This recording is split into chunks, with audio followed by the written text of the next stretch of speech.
we haven't at the minute. We're going to take our time with the limited information we have on this ground, on pink ball cricket. We're going to make sure we give ourselves as much information as possible going into the game before we make that decision. I think having a real good understanding of what this pitch might look like tomorrow morning, and ahead of that first ball, it's changed quite drastically over the last few days. There's probably been a bit more live grass than previous wickets that we've seen out here, but it has got drier and drier as the days have gone, as you'd expect it to. So it's just having real clarity on what balance of attack we want, and as well utilising this practice tonight, seeing how much dew might play and how big a factor that might be in this test, and whether that alters things at all. Yeah, again, it'd be good to get through training tonight to have absolute clarity, but it's great to see him back bowling again. He adds to what is a very strong bowling group, very much a big part of what we're about, and about England cricket moving forward. To see him back in amongst things would be very exciting, and hopefully he is fit up for selection. As mentioned, he is a world-class performer. He's got all of the skills. He can bowl high pace, swing it both ways, and obviously can make it talk off the seam as well. So along with the rest of the guys all in contention, it's a very exciting place to be, and to have now a battery of fast bowlers to choose from is where we want to be, and where we want to keep improving moving forward.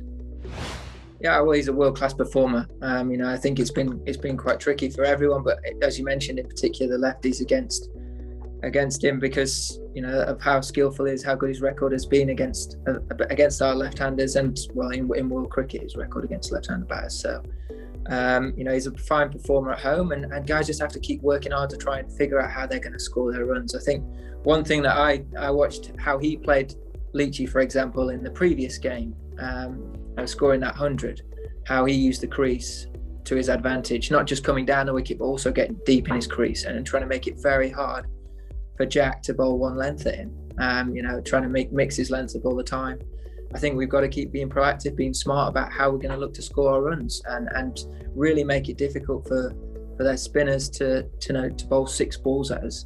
As I mentioned previously when we've spoken to you, I think that's one thing that they did well, and one thing that we could have improved with the ball was the amount of times that we couldn't quite string a maiden together or bowl six balls at one batter, which I think they were very proactive with their batting. They managed to rotate strike very well.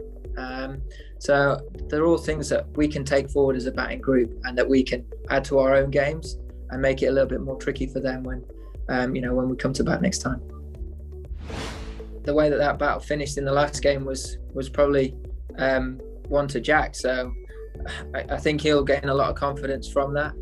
And he's a fine player. He plays some extraordinary shots. It makes it very difficult for some bowlers to bowl at him, but more than anything, it's can we keep him quiet? Can we make it difficult for him to really take us on, and find ways of either getting him off strike or chucking one up in the air, running past one like he did in the last game. And that with Rishabh, he's extremely talented and he's got a great game, but he will give you a chance, and we just got to be ready to take that when it comes.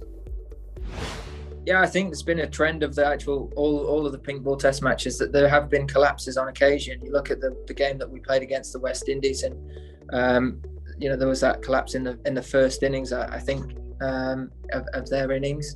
It seems to be a trend, and it's something that as a batting group you need to make sure that you stop. And I suppose one thing that stands out to me is that it's the vital first 20 balls, making sure you get used to the tracking the ball, get used to the conditions, and being very aware of how things can change throughout the day. It's not necessarily just been that one moment under lights or that twilight period that's had that effect. It's sometimes been right at the start of the game, in the morning session, late on in day 4, that these strange sort of passages of play have happened. So I suppose it's when you get that opportunity and you're on the right side of it, you're in the field, a ball in hand, you really get on a roll with it. You take every opportunity and chance, and you make that really count in your favour.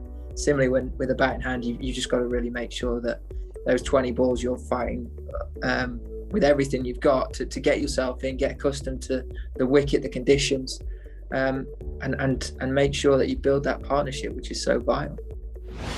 Yeah, I mean, I'm sure at some point that the wicket will turn. But every test wicket does at some point. Well, the majority of test wickets do at some point. It's just when, and will it happen off the straight? Will it happen out the rough? It might be that this pitch deteriorates, in a similar fashion to the first one of the series. It might not. We've just got to be ready to react to it. And you know what? The fact that the guys are full of confidence and really excited to have potentially a big impact out here in India with ball in hand as a seam group is really exciting one. How we operate, I don't think changes. I think we've still got to look to build pressure for long periods of time, try and squeeze the game, make it very difficult for guys to score freely and score boundaries. And by doing that, build pressure at one end and on one batter and try and force an error. The fact that there might be extra lateral movement will obviously work in our favour as well. So that's in terms of tempering expectations. It is just simple game plans. The more that it's doing in your favour. I think Shane Warne mentioned it recently. Is as a spinner, the more it's spinning, the more defensively you bowl and the more you attack with the field. I think it's very much the same as for a seamer in similar favourable conditions. It's a phenomenal stadium. I'm sure you're going to see some brilliant cricket over the years at this ground. It looks fantastic. So hopefully the wicket can produce some very good cricket, and the two sides can do that as well. I'm sure the atmosphere within will be electric. It was great to see fans back in the previous game. So I'm sure with the capacity of this ground, that noise will go up again, and that's what you want to be a part of these big games, be playing in these big stadiums, and be part of history, which is what this game is.